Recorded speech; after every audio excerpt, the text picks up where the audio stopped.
एमॉन और शिवे के रिलेशनशिप में अब सिर्फ एक पर्सन की मोहर लगाना बाकी था, जो और कोई नहीं एमॉन की ग्रैनी है। सो इन्हीं की परमिशन लेने और इन्हें इस सच्चाई के बारे में बताने एमॉन खुद अपनी ग्रैनी से मिलने पहुंच जाता है। अब एमॉन का खुद अपनी मर्जी से ग्रैनी के घर पर आना ग्रैनी के लिए सिग्नल था कि कुछ तो बड़ी बात है। पहले तो एमॉन थोड़ा माहौल बनाने के लिए अपनी ग्रैनी से इधर उधर की बातें करता है, बचपन की कुछ यादें ताज़ा करता है। एमॉन के मुंह से ऐसी बातें निकलना ग्रैनी को बेचैन कर देता है कि पता नहीं एमॉन कौन सा बॉम्ब फोड़ने वाला है। इसलिए वो जल्दी से हार्ट पिल खा के खुद को आने वाले तूफान को झेलने के लिए तैयार कर लेती है। एमॉन जैसे ही बताना शुरू करता है कि वो किसी को पसंद करता है, बात को काटकर पहले ही ग्रैनी बोल देती है कि वो लड़की शिवे है ना। एमॉन बहुत ही ठंडे दिमाग के साथ बहुत ही जेंटल वे में ग्रैनी को अपने और शिवे के रिलेशनशिप की पूरी स्टोरी समझाता है और उतने ही जेंटल तरीके से ग्रैनी उसकी बातों को सुनती है और एटलीस्ट उसकी साइड की बातों को समझने की कोशिश करती है। मीनवाइल छिंजी युआनी अपने स्पेशल डे आउट का मजा उठा रहे थे। छिंजी आज कोई भी कसर छोड़ने नहीं वाली थी, चाहे वो कपल सेल्फी लेना हो, मैचिंग कपल आउटफिट पहनना हो, शॉपिंग करना हो या one drink with two straw enjoy करना हो। युआनी को एक बात समझ नहीं आ रही थी कि छिंजी इतनी जल्दीबाजी में क्यों है, एक ही दिन में सब कुछ एक्सपीरियंस करने की जिद क्यों है उसे, किस बात की इतनी जल्दी है उसे। एनीवे, छिंजी के फोर्सफुली मेमोरीज क्रिएट करने के एक्शन को नजरअंदाज करते हुए युआनी अपने स्टे आउट पर कंसंट्रेट करता है। अपनी ग्रैनी के घर से लौटते वक्त एमॉन की नजर प्रेम में डूबे लव बर्ड्स पर आ टिकती है। व्हाट अ क्यूट कपल, ऐसा ही कुछ एमॉन का रिएक्शन था। छिंजी के स्पेशल डे आउट का लास्ट स्टॉपेज बनता है युआनी का घर। सो आज की रात छिंजी का प्लान युआनी के घर पर ही स्टे करने का है, वो भी अपने पप्पा जी के अगेंस्ट जाकर। युआनी को इशारा मिल गया था कि छिंजी का आज रात उसके साथ कुची पुची करने का इरादा है, लेकिन उसे ये भी अंदाजा हो गया था कि कुछ तो ऐसा रीजन है जो छिंजी को ये सब करने के लिए फोर्स कर रहा है। माना कि वो खुद को छिंजी के क्लोज जाने से रोक नहीं पा रहा था, पर फिर भी एनी हाउ वो अपनी फीलिंग्स पर कंट्रोल पा लेता है। इधर एमॉन ने शिवे की गोद को अब अपना परमानेंट पिलो डिक्लेयर कर दिया था। कहाँ वो सॉफ्ट फोम और कॉटन से बनी अनकंफर्टेबल पिलो और कहाँ ये हड्डियों वाली चुभीली पिलो। इससे कंफर्टेबल क्या ही हो सकता है। सेम डे ग्रैनी शिवे के मॉम का हालचाल लेने हॉस्पिटल पहुंचती हैं और वहाँ वही जियांग हुई और शावे शिवे और एमॉन के रिलेशनशिप वाला मैटर उठाते हैं और काफी समय तक रोना धोना, बहसबाजी, घुटने पर गिर के भीख मांगना, ये सब पूरा ड्रामा होता है। तब कहीं जाकर ग्रैनी शिवे एमॉन की रिलेशन को एक्सेप्ट करने के लिए हाँ बोल देती हैं। वैसे तो आज एमॉन की उन मैच्योर बातों ने ही उन्हें काफी हद तक कन्विंस कर लिया था और वो ये भी अच्छे से जानती है कि एमॉन जो ठान लेता है तो वो करके रहता है, उसे रोकना ऑलमोस्ट इम्पॉसिबल है। नेक्स्ट मॉर्निंग शिवे आम दिनों की तरह उठते ही फ्रेश होने जाती है। उससे क्या पता था कि एमॉन उसे ऑलमोस्ट हार्ट अटैक दे देगा। पैनिक होकर शिवे बाहर आ तो गई थी, पर उसका मन कह रहा था कि उसे थोड़ी देर और वहाँ रुक जाना चाहिए था एंड शायद एमॉन तक उसके मन की बात पहुँच गई थी। इसी बीच वहाँ से गुजरती हुई ग्रैनी को इनके ऐसी हरकतों के साथ दर्शन हो जाते हैं। जाहिर सी बात है, इन्हें ऐसे देखकर ग्रैनी को मजा तो आएगा नहीं। ऑफ कोर्स वो अनकंफर्टेबल हो जाती हैं और ब्रेकफास्ट के समय दोनों को लेक्चर सुनाती है कि ये क्या बेहुदा हरकत है, जब देखो जहाँ देखो फ्लर्ट करते रहते हो। ग्रैनी का कहना था कि अभी जब तक दोनों की स्टडीज चल रही है और जब तक एमॉन फैमिली बिजनेस में सेटल नहीं हो जाता है, तब तक दोनों को हद में रहना होगा। शिवे तो फिर भी ग्रैनी की बातों को अटेंशन दे रही थी, बट एमॉन ये बातें सुन भी रहा था। I highly doubt. आज कॉलेज में छिंजी के पप्पा जी रंगे हाथ युआनी और छिंजी को साथ में पकड़ लेते हैं और फाइनली छिंजी के दूसरे सिटी में शिफ्ट होने की बात युआनी के सामने आ जाती है। जैसे ही पप्पा जी को खबर लगती है कि युआनी उनकी बेटी का बॉयफ्रेंड है और उनकी बेटी पूरी रात इसी के साथ थी, तो गुस्से भरा एक लाफा छिंजी के गालों से टकराने वाला ही होता है, बट युआनी छिंजी को प्रोटेक्ट कर लेता है। अपने पप्पा जी के उबलते हुए गुस्से को महसूस करते हुए छिंजी चुपचाप अपने पप्पा जी के साथ घर लौटने लगती है, लेकिन युआनी छिंजी से पूरा मैटर जानना चाहता था कि क्यों वो दूसरी सिटी में शिफ्ट हो रही है। छिंची के पप्पा जी बिजली की स्पीड से उड़ते हुए अपने अम्ब्रेला का वार उस पर करते करते रुक जाते हैं। ये पप्पा जी की तरफ से युआनी को वार्निंग थी कि वो छिंची से दूर रहे, नहीं तो डैश डैश डैश। एमॉन को इधर अपनी मॉम का लेटर रिसीव होता है और इतना काफी था उसके मूड को खराब करने के लिए। कॉलेज में युआनी एकदम थकेले की तरह मुंह बनाए बैठा हुआ था।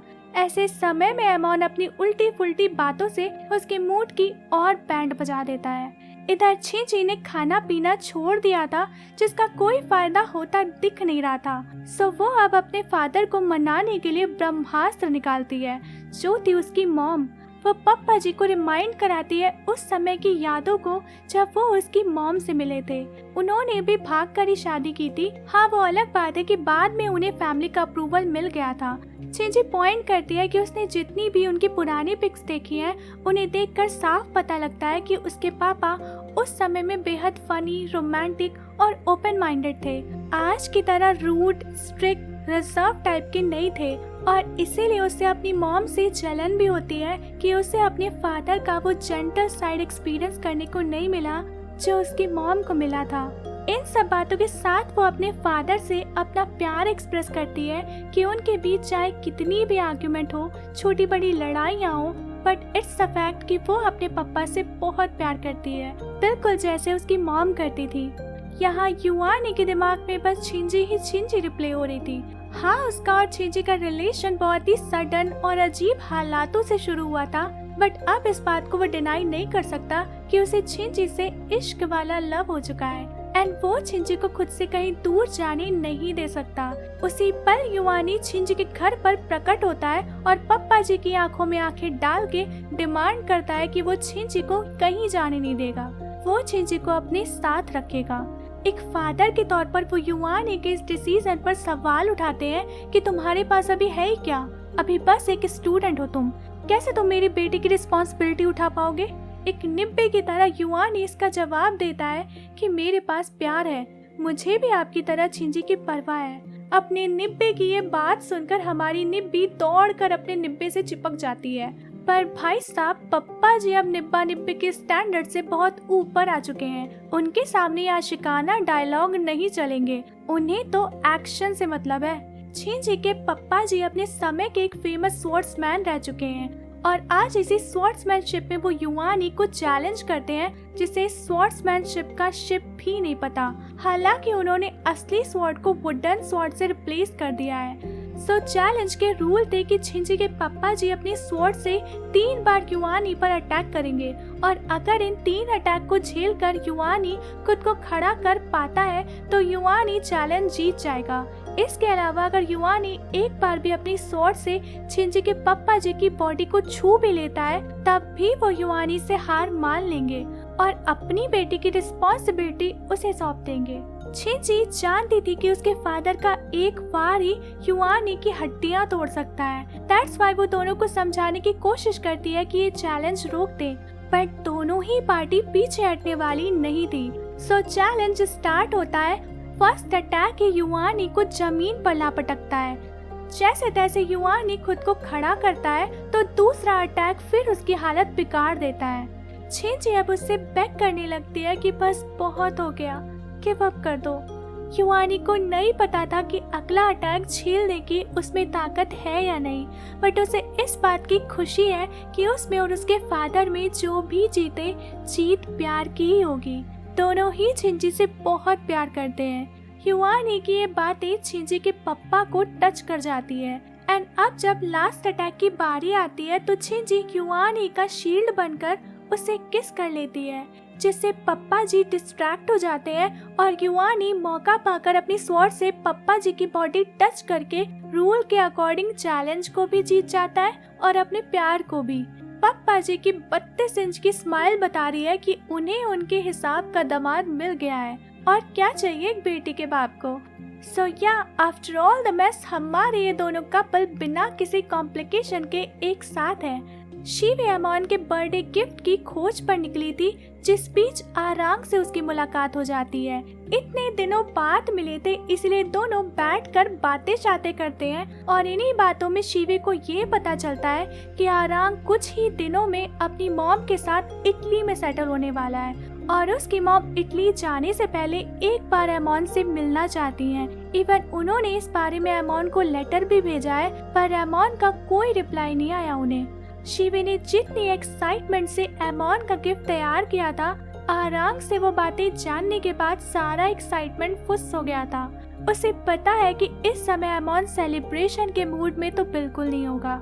इंस्टेड शीवे एमॉन के पास जाकर उसे अपनी मॉम से मिलने जाने के लिए इनकरेज करती है। मीनवाइल जियांग हुई अपनी एक्स वाइफ से मिलते हैं और इस सडन मीटिंग का टॉपिक एमॉन था। यहाँ इन दोनों की कॉन्वर्सेशन से हमें एमॉन आरांग की मॉम के साइड की स्टोरी जानने को मिलती है।